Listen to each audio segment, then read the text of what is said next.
ভাই আসসালামু আলাইকুম। ওয়ালাইকুম ভাই। আলম ভাই আছেন কেমন? জি ভালো আছি, আপনি ভালো আছেন তো? আলহামদুলিল্লাহ ভাই। ভাই আবার তো আসলাম, জি মন খালি এদিকে আসতে টানে বুঝছেন? কেন টানে? আপনি এই যে যেখান দিয়ে হাঁটছেন, এই যে সুন্দর একটি জায়গা, আমি এটা আজকে আরো কয়েকজনের খবর নিলাম এবং জানতে পারলাম আপনি এখানে সূর্যমুখীর বীজ রোপণ করছেন। সূর্যমুখীর এইখানে আমাদের জমি আছে 1.5 বিঘার উপরে, 1.5 বিঘা বা 2.5 বিঘার মতো হবে। জি। তো এটা সরকারি ভাবে এখানে রোপণ হয়েছে। আচ্ছা, সরকারি ভাবে বলতে মানে সরকারের যে প্রকল্প থাকে, কৃষি অফিসার আপনাকে দিচ্ছে? হ্যাঁ, কৃষি অফিসার ওনাদের পক্ষ হয়ে এইখানে এই প্রজেক্টটা হয়েছে। আচ্ছা, এখানকার মানে শ্রমিক খরচ বা আমাদের যে খরচগুলো আছে এগুলো আমরা করছি। জি। কিন্তু যাবতীয় সার এবং বীজ জি এটা সরকারের পক্ষ থেকে দেওয়া হয়েছে।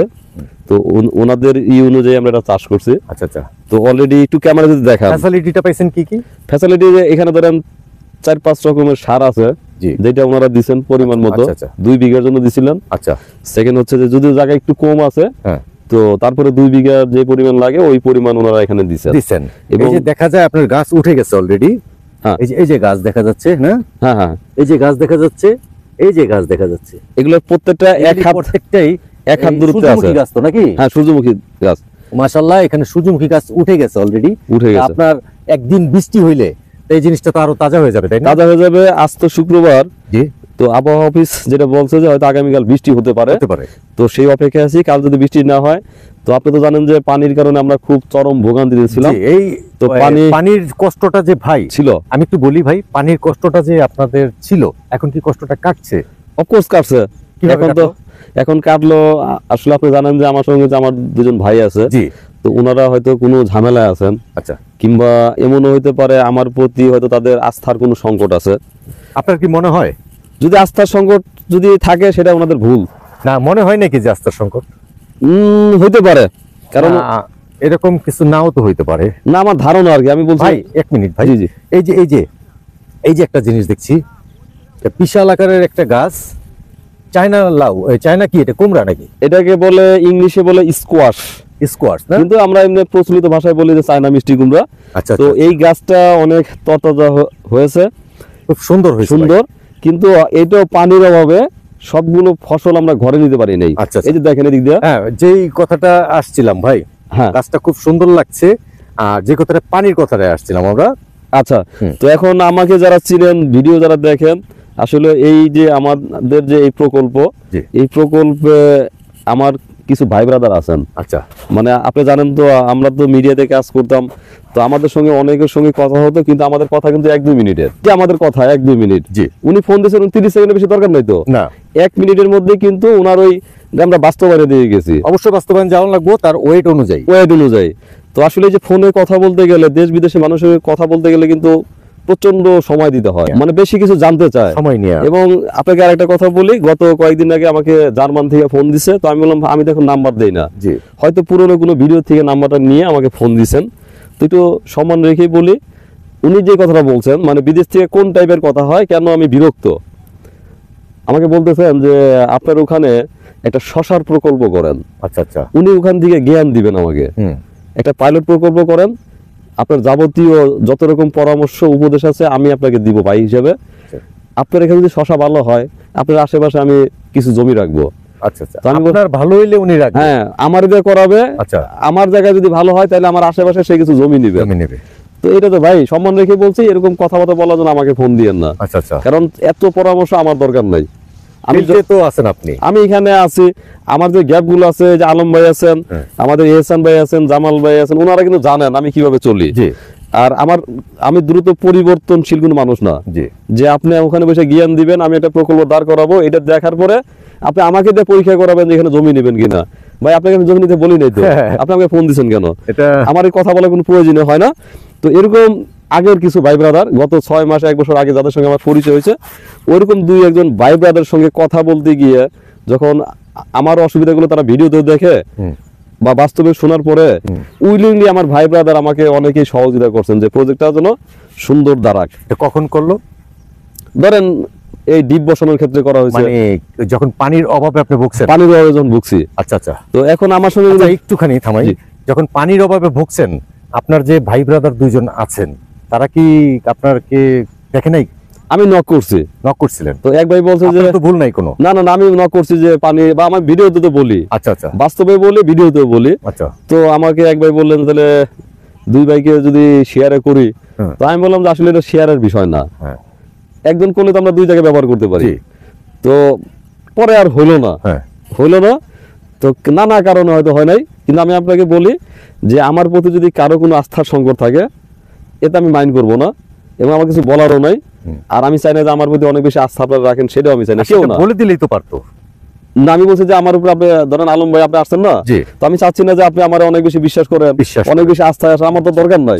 আপনাকে আর একটা কথা বলি, বাংলাদেশের one of the most important একটা গ্রুপের সঙ্গে কিন্তু আমার পরিচয় আছে, আপনি জানেন। পুরো ঘটনাটা আপনি জানেন, আপনার সঙ্গে আমি আলাপ করছিলাম। তো এখানে যদি 500 বিঘা বা 5000 বিঘা জমির কোন প্রজেক্ট যদি আমার চিন্তা থাকে যে আমি করব, তাহলে তো আমি প্রথম তাকে নক দিব যে স্যার আমি এখানে কিছু একটা করতে চাই। শুধু এতটুকু বলে, ওনাদের কিন্তু রাশিয়াতে প্রজেক্ট, রাশিয়া ইউক্রেনে তো পৃথিবীর সবচেয়ে বেশি গম বড় প্রজেক্ট হয়, ওখানে প্রজেক্ট আছে ওনাদের। তো আমাকে বলছে যে হাসান এখানে তো কাজ করেন, তো রাশিয়াতে যান, গাড়ি নিয়ে ঘুরবেন, এলাকায় কাজ চলে, হাজার হাজার একর জমিতে গম চাষ হচ্ছে, আরো আগের কথা বলছি। তো আমাকে এই অফার উনি দিয়ে রাখছেন, আমাকে বলছেন যে এখানে টেলিভিশনে এই কাজ করেন, এক কাজ করেন না, ইন্ডিয়াতে যান, ওখানকার তখন শুভশ্রী শ্রাবন্তীরা অনেক হিট নায়িকা, তো বললো বাংলাদেশের শাকিব খান, বাংলাদেশের সাকিব বা যাকে ভালো লাগে একটা বিগ অ্যারেঞ্জমেন্টের মুভি করেন, 5-10 কোটি টাকা কোনো সমস্যা না। আমি যে গ্রুপের কথা বলতেছি আপনি জানেন। তো এখন রাজনৈতিক প্রেক্ষাপটে আমি ওই গ্রুপের নাম এখন সামনে আনছি না। তো আমার যদি কাউকে যদি অফার করতে হয়, আমি তো বড় কাউকে অফার করবো যে স্যার আমি এখানে একটা কিছু করতে চাই, ভাইয়া আমি এখানে কিছু একটা করতে চাই, ঠিক না? তো এইখানে মনে করেন 3 বিঘা জমি নিয়ে তো আমি কাউকে অফার করবো না যে আমার সঙ্গে আসেন, আমি কোনোদিনই বলি নাই। আর আলম ভাই আপনি একটা জিনিস জানেন, এই প্রজেক্ট করতে গিয়ে আর একটা কথা না বললেই না। ধরেন মানুষের জীবনের সবচেয়ে কঠিন মুহূর্ত হচ্ছে কারো জব চলে যাওয়া কিংবা জব ছেড়ে দেওয়া। তো আমার যখন জব ছেড়ে দেওয়া হলো, আমি যে পর্যন্ত ঘুরে দাঁড়াতে না পারছি, আমি কিন্তু আলম ভাই আপনাকে ফোন দেই নাই, আমাকে ফোন দেন নাই। তার মানে আপনি তো আমার ঘনিষ্ঠ জন, কিন্তু আমি আপনাকে বলি নাই। কিন্তু এই জমি বা এই প্রজেক্ট বাঁচানোর জন্য আপনাকে আমি ফোন দিয়ে বলছি যে আমার কিছু টাকা লাগবে, আপনি সাথে সাথে পাঠিয়ে দিচ্ছেন। আচ্ছা আচ্ছা, তাহলে বুঝেন যে আমার কষ্টটা কোন জায়গায়। বুঝতে পারছি, যে আমার চাকরি যখন ছেড়ে দিলাম, তখন আমি আলম ভাইয়ের আমি নক করি নাই যে আমার 2 টাকা লাগবে, আমি সংসার চালাতে পারতেছি না, সেটা তো বলি নাই কখনো। কিন্তু যখন আমি দেখছি যে আমার গাছের ক্ষতি হচ্ছে, প্রজেক্টের ব্যাপার আছে, তখন আমি তো একটা বিশাল কথা, এটা অনেকে বুঝলে বুঝে নিতে পারে না। বুঝতে হবে যে আমার সংসার চালানোর জন্য বলেন নাই, বলি নাই আমাকে, আর এই প্রজেক্টের জন্য বলছেন, ফেল না করে এই জন্য আমি আপনাকে বলছি। আপনিও কিন্তু টাকা পাঠিয়ে দিয়েছেন, তাহলে আমার যখন সংসারের ঝামেলা বা আমি যখন চাকরি ছেড়ে দিছি মাত্র, তো বাংলাদেশের প্রেক্ষাপটে ঘুরে দাঁড়ানো অনেক কঠিন। সেখান থেকে ঘুরে দাঁড়ায় আমি বলছি আলম ভাই কই কি করেন, আলম ভাই দাঁড়ায় আপনি কিন্তু জানতেন না যে আমি চাকরি ছেড়ে দিয়েছি, আমি কিন্তু অনেক প্রায় 6 মাস পরে শুনছি, আপনি আমার কাছে শুনছেন। তো আমি বললাম যে আপনার চ্যানেলের কি অবস্থা, তারপরে বলে চলেন আমরা একটু ঘুরি। তো ঘুরতে ঘুরতেই কিন্তু এখন কিন্তু আপনার চ্যানেল কিন্তু আস্তে আস্তে একটা পর্যায়ে আসছে, মানুষের কাছে গ্রহণযোগ্য হচ্ছে। না কথা আরেকটু রয়ে গেল, এই যে ভাইরা নাকি আপনার পাশে ছিল, আপনি ইচ্ছা করলে আরো বড় বড় জায়গায় নক করতে পারতেন, তাদের প্রতি কি আস্থার রাইখা আপনি তাদের নক করলেন? আমি নক করি নাই, তারা নক করছে। আপনি একটু জানেন আমার ভিডিওতে বলা আছে, নক না করে আপনি যদি নক না করেন, তারা নক করে মাঝপথে আপনাকে এভাবে ফেলে দিয়ে, এটা তো বোধহয় ঠিক হলো না। আলম ভাই, ওনাদের সঙ্গে আমার যে সম্পর্কটা, ধরেন আজকে আপনাকে পৃথিবীর একটা বড় দেশ থেকে ছোট দেশে ফোন দিছে, আপনি তো তাকে চিনতে যান নাই, খুঁজতে যান নাই, বুঝতে যান নাই, আপনার ছেলের নাম্বার ছিল, ভাইয়ের কোনো ভাইয়ের ভালো লাগছে আপনার ফোন দিছে, এটাই তো। এটাই তো, ওনাদের তো আমি চিনি না। এখন ইউরোপ বলেন, আমেরিকা বলেন, বাংলাদেশে ধরেন 1-2 কোটি লোক আছে, আমি তো সবাই চিনি না। তো ভিডিওর কারণে হয়তো 5 জন 10 জন 20 জন আপনাকে চিনে। তো ওনারা যদি আপনাকে নক না দেয়, আপনি তাদের সাথে কথাই বলতে পারবেন না। কেন কথা বলবেন? নাম্বার কই, সম্ভব না। কারণ আমার তো কোনো আত্মীয়-স্বজনও না, আমি কারো থেকে কানেকশন করলাম। যেহেতু পুরনো কথা উঠাইলেন, আমার আসে না ভাই, পুরনো কথা উঠাইলেন, আমার ভিডিওতে সব বলা আছে এবং বাস্তবে আপনি সহ অনেকেই জানে। তো পুরনো 2টা কথা বলি যে আমি ওনাদের সঙ্গে অ্যাড হলাম কেন, যে আমার মানে অ্যাড হওয়ার অর্থটা কি। আমি এটা প্রশ্নটা একটু বলে আপনি সম্ভবত ভুলে যেতে পারেন। অ্যাড হইয়া এত কিছু করে এই মাঝপথে এনে তারপরে যদি একটা প্রজেক্ট থেকে ফিরে যাওয়া হয়, তার মানে ধরে নেওয়া হয় এটা সম্পূর্ণ লস। আপনি হারতে রাজি না? না না, আমি হারতে রাজি না। এই শ্রম আজকে দেখেন আপনার গালে দাড়ি, এটা কখনো আমি দেখি নাই আপনি কখনো গালে দাঁড়িয়ে এমনি রয়েছে। আপনি যখন চ্যানেলে ছিলেন এবং ভালো পর্যায়ে ছিলেন, সবসময় ক্লিন শেভ করে রয়েছেন। আপনার পোশাকের অবস্থা কিন্তু আগের থেকে একটু ডিমোশন হয়েছে, অনেক ডিমোশন হয়েছে, প্রমোশন হয় নাই। তার মানে আমি অ্যাড হইছি, আমি তো আরো প্রমোশনে থাকবো। এখন আপনি এটার ব্যাপারে কি বলেন? আচ্ছা, হ্যাঁ, জাস্ট 5টা কথা বলে আমি অ্যাড হলাম কিভাবে। এই কথাগুলো আমার চ্যানেলে দেয়া আছে, প্রত্যেক ভিডিওতে দেয়া আছে, অনেক ভিডিওতে বলা আছে। সংক্ষেপে বলি, প্রথম আমাকে এই বিষয়ে নক করছেন আমাদের দেলোয়ার ভাই, ওনার বাড়ি হচ্ছে নোয়াখালী, উনি থাকেন ইতালিতে। আচ্ছা, উনি 44 ইয়ার্স ইতালি। আচ্ছা আচ্ছা। তো উনি আমাকে ফোন দিয়ে বললেন যে একদম এরকম বলছেন, এবং আমার ভিডিওতে বলা আছে এবং আপনারা জানেন, সালাম দিয়ে বলছেন যে আমি আপনার ভক্ত। জি। তো আমি বলছি যে আমি যে কাজ করি এরকম আমার ভক্ত হবে, এই তো এত বড় কাজ, এত ভালো কাজ আমি করতে পারি নাই। এখন হিরো আলমের তো ভক্ত আছে। জি। হিরো আলম তো আমার ঘনিষ্ঠজন, আপনি জানেন। আপনি আলম ভাই, আর ওদিকে আমাদের হিরো আলম। তো আপনার সঙ্গে যেমন ঘনিষ্ঠতা আমার, হয়তো আপনার সাথে বেশি ঘনিষ্ঠতা, হিরো আলমের সঙ্গে কিন্তু আমার ঘনিষ্ঠতা অন্যরকম। আমি যদি না দেখে ওরা ডাক দেই, ও কণ্ঠ শুনলে বুঝে হাসান ভাই যাচ্ছে, এরকম কিন্তু। তো এখন বললেন যে, আমি বললাম যে কি বলেন ভক্ত শক্ত, তো বললো যে আমাকে বললেন যে আমাকে একটা সাহায্য করবেন। তো আমি বললাম যে আপনার সাহায্য করবে আল্লাহ, আমি আপনার জন্য কি করতে পারি। এটা বলছিলাম চরবাগে কুলে যায় খালেক আঙ্কেলের বাড়িতে কথাগুলো হয়েছিল। পরবর্তী সময়ে আমি বললাম যে ভাইয়া এখন তো আমাকে ভাত খেতে ডাকছে, আমি যাই, আপনার সঙ্গে রাত্রে কথা হবে না, 10টার দিকে ফোন দিয়েন। উনি বললো খুব ভালো টাইম, কারণ ওনার ডিউটি শেষ হয় রাত 10টায়, বাংলাদেশের রাত 10টায় শেষ হয়। আচ্ছা আচ্ছা। উনি করছেন কি 9:30 আমাকে ফোন দিয়েছেন রাত্রে। আচ্ছা। তো আমি বললাম যে আপনার জন্য তো আমি টাইম রাখছি, 10:30 আমি কথা বলবো। তো খুব খুশি হলেন যে আপনি আমার জন্য টাইম রাখছেন, বিষয়টা এরকম ছিল। তো আমি বললাম যে এখনই বলতাম, কিন্তু আমার ছেলেকে নিয়ে 9:30 বাজে তো আমি দোকানে আসছি, ওরা কিছু খাবে এই জন্য। তো 10টার সময় আপনার সঙ্গে কথা হবে। আর আপনি জানেন যে আমার কোনোদিনই অ্যান্ড্রয়েড ফোন ছিল না, মাঝখানে একবার ছিল, আসলে আমার জীবনে অ্যান্ড্রয়েড ফোন ছিল না। এখন যে ফোনটা দেখেন, এটা এই আমার ক্যামেরা নষ্ট হওয়ার কারণে এটা আমার কিনা হয়েছে, বলে আর কি কিনাইলাম। হ্যাঁ, এটা কিন্তু কিনা হইতো না। কিনা হতো না কেন জানেন? এটা আমার কাছে নট নেসেসারি। আমি কম্পিউটারে খুব অভ্যস্ত, এবং আমি কম্পিউটার চালাই মনে হয় 20 থেকে 22 বছর আগে থেকে কম্পিউটার চালাই। সো আমার জন্য মোবাইল হচ্ছে কম্পিউটার অনেক আপন আমার কাছে, মানে ডিভাইস হিসাবে। তো পরে রাত্রেবেলা কথা হলো, উনি আমাকে বললেন যে 2টা কথা বললেন খুব ইম্পর্টেন্ট আমার কাছে। ওনার একটা ভীষণ আছে, উনি যেহেতু 44 বছর, আমি তো তখন জানতাম না 44 বছর। ওনার বয়স শুনে মনে করছি উনি আমার চেয়ে বয়সে ছোট হবেন। কিন্তু বাস্তব হচ্ছে উনি কিন্তু আমার চেয়ে প্রায় 20-22 বছরের বড়। আচ্ছা আচ্ছা। উনি বয়সটা খুব সুইট বয়স, আর নোয়াখালীর বয়স না, যেহেতু এত বছর বাইরে, বয়সটা সুন্দর এবং কথাবার্তা অনেক সুন্দর এবং খুব কম কথা বলেন। তো আমাকে বললেন যে এরকম একটা কিছু, আপনি যেহেতু 5 বিঘা 2 বিঘা নিয়ে কিছুটা করতে চান, তো ওইটাকে একটু বড় করে আমাকে একটু সাথে রাখেন। আচ্ছা আচ্ছা। আমার চাওয়া আমার কিছু নাই, আপনারা যদি এটা করেন, ওখানে যদি একটা ফ্যামিলি থেকে ফ্যামিলিকে দাঁড় করায় দিবেন, একটা বাচ্চা কাচ্চা পড়াশোনা করবে, ওদের খরচপাতি এই প্রজেক্টের মধ্যে দিয়ে নিয়ে আসবেন, আর 2 টাকা আসলে আমারে মন চাইলে কিছু লাভ দিয়েন, পারলে আপনিও নিয়েন। আপনারও নেওয়া দরকার, একটা কথা মানে আপনারও নেওয়া দরকার নাই, আমারও নেওয়া দরকার নাই, যদি ওদের লাগে ওদের পিছিয়ে খরচ করবে, একটা ফ্যামিলি দাঁড়াবে প্রজেক্টের মধ্যে দিয়ে। এটা ছিল ওনার স্বপ্ন। আচ্ছা। তো এই জিনিসটা তো আমার মানুষ হিসেবে খুব ভালো লাগছে, মানে ওটা টাচ করলো যে উনারও দরকার নাই, আমারও দরকার। আমি তো কারণ আমার দুঃখের সময়গুলো তখন পার হয়ে গেছে। তখন আমার পার মান্থ ইনকাম আপনি তো জানেন মিনিমাম 1 লাখ। তো আমার তো ওটা দরকার নাই। আমি ভিডিও করলে ঘুরলে আমার 1 লাখ টাকা মাসে, এটা তো বাংলাদেশে আমার জন্য অনেক টাকা, আমার জন্য অনেক টাকা। হ্যাঁ। তো এটা আমার উনার এটা খুব ভালো লাগলো। তো বললেন যে আপনি এই কাজটা করেন। হ্যাঁ। তো আমার মনের ভিতরে একটু আনন্দ লাগলো, ওই যে টাচ, যে একটা ভালো কাজ মনে করতে পারবো। আর আলম ভাই আলম ভাই আমি বলি, আমি কোনো ধনী মানুষও না, আমার বাবার অনেক সম্পত্তি নেই, আমার নিজেরও কিছু নাই। হয়তো বাবার 5-10 বিঘা জমি গ্রামে আছে, এখন ওই গ্রামের ওই সম্পত্তি অনেক বড় কিছু না, আছে আমাদের কিছু এরকম জায়গা জমি আমাদের কিছু আছে। কিন্তু আমরা 2 ভাই খুব পরিশ্রমী। আমরা কারো কাছে এই যে মানুষের কাছে নিয়ে খাওয়া, মানুষকে ঠকায় খাওয়া, এসব আমাদের ভিতরে নাই। আচ্ছা আচ্ছা। তো যে কারণে আমার ওই আইডিয়াটা খুব ভালো লাগলো।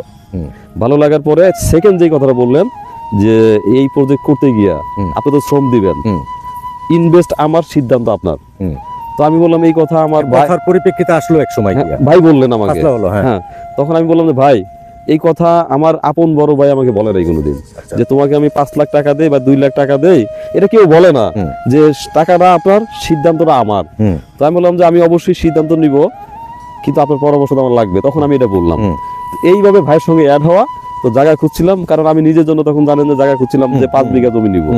তো আমি চিন্তা করলাম যে 2 ভাই একসাথে করলে না, তখন কিন্তু অলরেডি আপনার কয় বিঘা জানি নেওয়া ছিল। হ্যাঁ, কিছু জায়গা নেওয়া ছিল চরবাগে গুলে। তখন আমি চিন্তা করলাম তাহলে আমরা ই করি, 10-12 বিঘা 15 বিঘা নেই, বাইরে চিন্তাগুলো অনেক সুন্দর, এই করলাম, করার পরে এর ভিতরে এই আমেরিকা থেকে আমাদের খান সাহেব, যে আমাদের রুবেল খান ভাই, ওনার বাড়ি কিন্তু আপনাদের এলাকার মানুষ, তো উনি আমাকে ফোন দিলেন। তখন তো আমার ছোট একটা মোবাইল, তো ফোন ধরছি, তো কথা বলা বোঝা যায় না। তো উনি বললেন যে একটা ইসের নাম্বার দেন, একটা হোয়াটসঅ্যাপ নাম্বার দেন। আবার কমেন্টসও করলেন এবং বললেন যে আমি শ্রীনগরের মানুষ, আপনার দেশের মানুষ, আপনি আমার ফোনটা ধরেন না। তো ওই সব মিলাইয়া, তো এখন যখন দেখছি শ্রীনগর বা বিক্রমপুরের মানুষ, আমি কিন্তু একদম ভালোবেসে অবলীলে আমার ওয়াইফের নাম্বার দিছি, কারণ আমার ওয়াইফের মোবাইলটা তো অ্যান্ড্রয়েড, তো মোবাইল নাম্বারটা দিলাম। দেওয়ার পরে আমার ওয়াইফ করছে কি, ও তো সবসময় মোবাইল কাছে রাখে না, আমার ছেলে মেয়ে মোবাইল দেখে, কম্পিউটার দেখে, তো এদেরকে ফোন দিলে এরা কাটে। এরকম করে ভাইয়ের সঙ্গে কথা হয়েছে আমার 1 মাস পরে গিয়ে। তো ভাই বললো যে 1 মাস পরে গিয়ে খুব অভিমান করলেন যখন, তখন আমার ওয়াইফ ওইটা মেসেজটা দেখার পরে বলছে তোমার তো ওরা মোবাইল দেয় না, ভাইয়া কখন ফোন দেয়। তো ও তো জানে যে বিক্রমপুরের মানুষের প্রতি আমার একটা দুর্বলতা বেশি, এটা অন্য এলাকার লোক হলে কিন্তু আমি এটা করতাম না, যে আমার ওয়াইফের নাম্বার দিয়ে একটা মানুষকে চিনি না, এটা কিন্তু করতাম না। তো ওনার সঙ্গে আমি নিজে ফোন দিয়া, আমার ওয়াইফের মোবাইল নিয়ে আমি ওনাকে ফোন দিয়ে কথা বললাম। কথা বলার পরে তো ভাইয়া বললো যে এরকম এরকম, আসলে উনি অনেক মানুষের সঙ্গে প্রতারিত হয়েছেন, অনেক টাকা পয়সা লস দিয়েছেন। তো যে কারণে উনি চাইলেন যেন, উনার একটা কথা আমাকে শুধু ওনার সাথে আটকায় রাখছে, সেটা হচ্ছে যে উনি বলছিলেন যে আমি যতদিন বেঁচে থাকি এর মধ্যে কোনো একদিন আপনি রাজি হন আমার প্রস্তাবে। মেসেজে বলছে না, সরাসরি কথা হচ্ছে। যে মানে আমি তো আপনাকে অফার করলাম, এদিক দিয়ে আমার ওয়াইফ না করতেছে যে আমাদের এত দরকার নাই, ডাইল ভাত খেয়ে আমরা ভালো আছি, এত মানুষেরই নিয়ে আমাদের কোনো প্যারা নিয়ে লাভ নাই, তো তুমি কোনোভাবে ওনার সঙ্গে কথা বলে দেলোয়ার ভাইয়ের সঙ্গে আমাদের একটা অ্যাড হয়েছে, দরকার নাই আর কারোর সাথে এরকম পরে একটা ঝামেলা হইলে, হ্যাঁ দরকার নাই। আমার বউ খালি পিছন দিয়ে আমাকে করতেছিল। তখন আমি ওনার ওই কথাটাকে আমি মানে আমার মনের ভিতরে একটা আঘাত দিল, যে ভাইয়া অনেক মানুষকে বিশ্বাস করছে, জীবনের শেষ বিশ্বাসটা উনি আমাকে করতে চায়। এইভাবে অ্যাড হওয়া তাদের সাথে অ্যাড হওয়ার পরে প্রথম আমাকে একদিন খান সাহেব আমাকে একদিন টাকা পাঠাইলেন, 1 লাখ টাকা পাঠাই দিয়ে। আমরা অঙ্কটা নাই জানতে চাই। সেটাই বলি। তো টাকা পাঠানোর পর আমি বলতেছি, দেখছেন আপনার সাথে কিন্তু আমার পরিচয় 3 দিনের, আমি কিন্তু আপনাকে 1 লাখ টাকা কিন্তু দিয়ে দিলাম। কিন্তু ভাইয়ের ধারণাই ছিল না, ভাইয়া সরি টু সে, সম্মান রেখে বলি, এমন লোক আছে আমি ফোন দিলে এখন না তখনও, যে মাত্র কথা হয়েছে। এই যে আমি আমাদের মনির ভাইয়ের কথা বলি, আমি একদিন খুব ক্লান্ত, ইংল্যান্ড থেকে আমাদের ভিডিও দেখে রায়হান ভাই, আপনি রায়হান ভাইকে চিনেন কিনা জানি না, রায়হান ভাইয়ের সঙ্গে আমি ক্লান্ত, আমি কথা বলতে পারতেছিলাম না, আমি বললাম যে আমার সঙ্গে মনির ভাই আছে, মনির ভাইয়ের সঙ্গে কথা বলছে রাত্রেবেলা, আমার তো চিনলো, মনির ভাই তো আমি পরিচয় করে দিচ্ছি পাবলিকের সঙ্গে, সেই মনির ভাইয়ের সঙ্গে কথা বলে পরের দিন সকালবেলা পাঠাই দিয়েছে 50,000। তো আমার মনে একটা আঘাত লাগলো যে ভাই কি বলে, যে 1 লাখ টাকা পাঠাই দিয়েছে, আপনার সাথে আমার কথা হচ্ছে, আপনার বাড়ি কারণে পাঠাইলো, কি পারপাস না, ওটা পাঠাইছে তো কৃষি কাজের জন্যই, তো এই জমি জায়গা নেওয়ার জন্য। কিন্তু মানে আমি কেন এটা ভেঙে দিলাম, পাবলিক আবার ভাবতে পারে, পাবলিক তো অনেক দিকে নেয়, মনে করতে পারে আমরা প্রবাসীর থেকে এরকম টাকা এনে বোধহয় খাই। আমি কিন্তু একটু ক্লিয়ার করে দিলাম। প্রবাসী ভাইরা সবাই জানে, আমার সঙ্গে যাদের কথা হয়, না আমাদের দেশের মানুষগুলো বেশিরভাগ জানতে, আমাদের দেশের মানুষের একটু কাজকর্ম কম তো। শুনেন, আমি ঢাকা কলেজে পড়তাম, তো ঢাকা কলেজের উপরে প্রবেশ মুখে লেখা আছে নো দাই সেলফ, সক্রেটিসের কথা, যে নিজেকে জানো। আমি আসলে নিজেকে জানি না, আমি আলম ভাইকে জানতে চাই, অমুক ভাইকে জানতে চাই, অর্থাৎ আমরা নিজের মাথায় তেল না দিয়ে আরেকজনের মাথায় তেল দেওয়ার জন্য প্রস্তুত থাকি। তো কে কি ভাবলো, আমি এর জন্য ক্লিয়ার করলাম। তো ভাইয়ের সঙ্গে এইভাবে যুক্ত হলো, কাজ কাম শুরু হলো। সবচেয়ে দুঃখের বিষয় হচ্ছে এই যে ইতালির দেলোয়ার ভাই, আমি জানি লাস্ট আমাকে যেটা বলছে আমার অতটা বিশ্বাস হয় নাই। তো ভাইয়া নাকি প্রচন্ড অসুস্থ ছিলেন, এই প্রজেক্টের কাজ শুরু করবো 1.5-2 মাস ওনার সঙ্গে আমার গ্যাপ, নো রেসপন্স। মানে এর ভিতরে তো আপনার ফসল নষ্ট হয়ে যেতেছে। ফসল নষ্ট হয়েছে পরে, আমরা তো শুরু করছি, এখন আমার এখানে ঘর দরকার। আমি বলছি কত ভিডিওতে, আমি চিড়া খাই এখানে কাজ করছি, তো আমার একটা ভ্যালু তো আমার আছে, আমার শ্রমের ভ্যালু আছে না। এই যে পরে কিন্তু অন্যান্য ভাই ব্রাদার মিলে, ভাই 1.5 থেকে 2 মাস ফোন ধরেন নাই, এই গত 1 মাসে খান সাহেব ফোন ধরেন নাই। এখন হয়তো ওনারা আমার চেয়ে অনেক বড় ঝামেলায় আছেন, ওনাদের তো অনেক টাকা পয়সা আছে, হয়তো আরো অনেক কিছু করেন। তো আসলে আমি কিন্তু ওই ঝামেলাটা চাই নাই। চাই নাই কেন জানেন, যা আমি চাই না তা আমি করবো কেন? আমি তো ঝামেলা চাই না, আমি কি ঝামেলা যাবো কেন? মাঝখানে এই 4 মাসের প্রজেক্টে ওনাদের কিন্তু 4 মাসের প্রজেক্টে 2 ভাইয়ের সঙ্গে আমার 3 মাস ধরে কথা হয় না। কথা হয় না। এখন আমি গত 15 দিনের মধ্যে আমেরিকাতে খান ভাই থাকেন, খান ভাইয়ের সঙ্গে আমি 2টা মেসেজ দিয়েছি, তো 2টা মেসেজ এখনো সিন করা নাই। এখন আমি একটু শেষ করার প্রান্তে আসছি। তাদের বর্তমান ভাষ্যটা কি জানি না, আই ডোন্ট নো। আচ্ছা, আই ডোন্ট কেয়ার। আচ্ছা আচ্ছা আচ্ছা আচ্ছা, মনে হয় তাদের সম্বন্ধে আমি জানি না, তাদেরকে নিয়ে আমার অনেক বেশি ভাবনাও নাই, আমি দুশ্চিন্তাগ্রস্তও না, হতাশও না। করব কিংবা আগামীতে করব এরকম কোনো ভাষ্য আছে? না না, ওরকম কোনো কথাও নাই। আমি বলছি কি জানেন ভাই, যেহেতু আমি ওনাদেরকে খুঁজি নাই, ওনারা অনেক বিশ্বাস করে ভালোবেসে আমার কাছে আসছে, দোয়া করবেন যেন ওনারা আমার কাছ থেকে কোনোভাবে কোনো দিক থেকে যেন মনে কষ্ট না পায়। আচ্ছা, যদি ওনাদের আপনার ভিডিওর মধ্যে বলি, যদি আপনার ভিডিও তারা দেখে থাকে, হয়তো বা দেখে, আমি তো সেটাও জানি না, যদি দেখে থাকে, অনেকেই দেখে, তার মধ্যে ওনারা হইতেই পারে, দেখতে পারেন। ওনাদেরকে বলবো যে যদি আপনারা মনে করেন, মানে একটা কথাই শুধু বলবো, এটা খুব হার্ড কথা, যে আমার প্রতি আপনাদের বিন্দু পরিমাণ আস্থার ঘাটতি যদি মনের ভিতরে আসে, অফকোর্স আমাকে বলবেন। সুন্দর একটা কথা আমাকে বলবেন, এবং এখানে কত টাকা কিভাবে এখানে মানে বিনিয়োগ করছেন সেটা তো আছে, হিসাবটা তো আছে। তো আমি হয়তো তাদেরকে অনেক বেশি ক্ষতিপূরণ দিতে পারবো না, আমি একদম দায়িত্ব নিয়ে বলছি, সোশ্যাল মিডিয়াতে বলছি, হয়তো আপনাদের অনেক বেশি ক্ষতিপূরণ আমি দিতে পারবো না, কিন্তু আমার এই যে মাসে লাখ টাকার ইনকাম এখানে সময় দিতে যে অর্ধেকে নেমে গেল, আমি যে এই যে অক্লান্ত পরিশ্রম করি, আমি গত 2 মাসে 2 দিন সেভ হয়েছে, এই যে আমার ফ্যামিলি থেকে আমি ডিটাচ, এই যে আমার যে আমি যে আরো বাইরে দৌড়ালে যে আমি ইটা করতাম, এই যে এখন যেটা গুছায় নিয়ে আসছি, আর আপনার আয়টা কিন্তু আরো বাড়তো। আমি জায়গায় 10 বিঘা না, এখন 2 বেলা ঘুমাইতেও পারতেন, জাস্ট 5 বিঘা জমি যদি আমি করতাম, এই যে আমাকে বাইরে থেকে যে ভাইরা সহযোগিতা করছে নিঃস্বার্থভাবে, ওই 5 বিঘা আপনার সোনার ফসল দেখতেন এখন। রাইট। তো ওই ভাইদের জন্য আমার কিছুই করতে হবে না, শুধু ভালোবাসা। আমি চিনিও না, আমি 2 জন লোকের কথা বলবো, আমি দেখি নাই, আচ্ছা, ভিডিও কলে দেখি নাই, আমি কোনোভাবে তাদেরকে চিনি না, আজকে কথা বলছে, কালকে দেখা গেছে 15,000 টাকা পাঠাই দিছে, চিনি না, আমি জোর করে পাঠাইছে, বিশ্বাস। যদি আপনি মানে শুনতে চান, এই যে আমার মোবাইলে আছে, হোয়াটসঅ্যাপে কথা হয়েছে, আমি তাদেরকে চিনি না, আপনি শুনেন, আমার কাছে টাকা জোর করে পাঠাইছে, আমাকে বলছে যে ভাই আপনি আমার ভাই, ভালো লাগার থেকে। এবং আপনি আমার মেসেজগুলো শুনে যাবেন যে জোর করে মানুষ টাকা পাঠায় না, কিন্তু পাগলের কথা না। স্যালুট জানাই যারা নাকি আপনার বিপদের সময় সহযোগিতা করছেন, শুধু বিপদের সময় না, হ্যাঁ, মানে উইলিংলি, মানে মনে আল্লাহ তাআলা ওদেরকে পাঠাই দিয়েছে, নাহলে আমার ডিপ হইতো না। জি জি, এটা আল্লাহ তাআলা রহমত আর কি। আল্লাহ তাআলা এমন হয়েছে যে এই আজকে ভাই 7টা লোক 500 550 600 টাকা রোজ যদি 2 মাস কাজ করে, কতগুলি টাকা বিল আসতে পারে, বিশাল বিশাল। থাকা খাওয়া, এই যে গাছগুলো দেখতেছেন ভাই, এই গাছগুলোতে প্রতি সপ্তাহে ওষুধ দিতে হয়, এদেরকে ট্রিটমেন্ট করতে হয় না? জি অবশ্যই অবশ্যই। আজকে কালকে মিলে আমি 2000 টাকা ওষুধ আনছি। ওই কাঁচামরিচ গাছ আমি শুনলাম এসএমআর প্রজেক্টে নাকি ফেলে দিছে। তো এই যে কষ্ট করলাম, চাষ করছে এই 2 মাসে ওনারা সম্ভবত, আপনাকে একদম টাকার অঙ্কটা বলে দেই, আমি এখানে কত খরচ করছি এটা ওনাদের ধারণাই নাই। এই ঘর বা এই চাষবাস সহ 2 ভাই মিলিয়ে ধরেন গত 5 দিন আগের কথা বলছি, 3.5 লাখ টাকা দিছে এই পর্যন্ত। হ্যাঁ, এই মানে কাজ শুরু হওয়ার পরে, এই যে চারদিকে, না একটু বলি ভাই, এই 3.5 লাখের ভিতরে আই থিঙ্ক এর চেয়ে বেশি খরচ হয়েছে শুধু আমার শ্রমিকে। অবশ্যই অবশ্যই, মানে শ্রমের বিল যেইভাবে এখান থেকে ডেইলি আমার প্রতিদিন খরচ হয়েছে 6,000 7,000 টাকা। তো 7,000 হলে তো 70,000, 30 দিনে কয় টাকা খরচ হয়? 10 দিনে 70,000 টাকা, 30 দিনে কত হয়? 20 দিনে 1,40,000 টাকা। তারপরে আপনি পরিষ্কার করছেন, মেশিন চালাইছেন, এই যে রোপণ করছেন, এই যে ঘর করছেন, টিউবওয়েল করছেন, এই পানি দেওয়ার পাইপ কিনছেন, বাঁশ কিনছেন, মানে এগুলো তো সব টাকা। কালকে দেখেন এই বাঁশগুলো আমরা কিনে আনলাম, হ্যাঁ এই যে বাঁশগুলো, এই বাঁশগুলো আনছে কোন কিসের জন্য জানেন? এই লাউ গাছ, এখানে প্রজেক্ট আছে 2টা, জি, ওই পাশে হবে একটা, এই পাশে একটা। এখন ওনাদের বুদ্ধিমতো আমি চললে কিচ্ছু হইতো না। 2 ভাই যাই কিছু দিছে, আমি আছি, ভাই ব্রাদার আছে, মিলায়া আমি কিন্তু এক জায়গা করে ফেলছি। কেন করছি জানেন? এখন এই ঘরে যদি আমি এটা ঘর, ওই ঘরে একটা ঘর দেই, ওই শ্রমিক রাখার জন্য আরেকটা ঘর যদি উঠাই, সেই পরিমাণ প্যাট্রোনাইজ কি আমার আছে না? আমার মিলাইতে হবে না? অবশ্যই। এই যে এই ভাই যে এই যে বাঁশগুলো কিনছে না, এটা কিন্তু ওই টাকা না। ইভেন জামাল ভাই সাক্ষী, শুনান, আমি এই মাসে যে টাকা কামাইছি, আমি এই মাসে আমি 2000 টাকা আমার ছেলের টিউশন ফি দিছি। আচ্ছা, বাকি টাকা জামাল ভাই সামনে, আমি ওনার সামনে উঠাইছি, ওনার সামনে খরচ করছি। জামাল ভাই শুনছেন এই প্রজেক্টের জন্য দাঁড়িয়ে, আমিও শুনছি, বুঝছেন? এখন এগুলো বুঝতে হবে। আর আমি আবারও এই ভিডিওর শেষে একটা কথা বলবো, যে ভাই আমাকে বিশ্বাস করার কোনো দরকার নাই, আমি তো আপনার বিশ্বাস অর্জন করাতে চাই না। যদি কোনো রকম আস্থার ঘাটতি থাকে আমাকে বলবেন।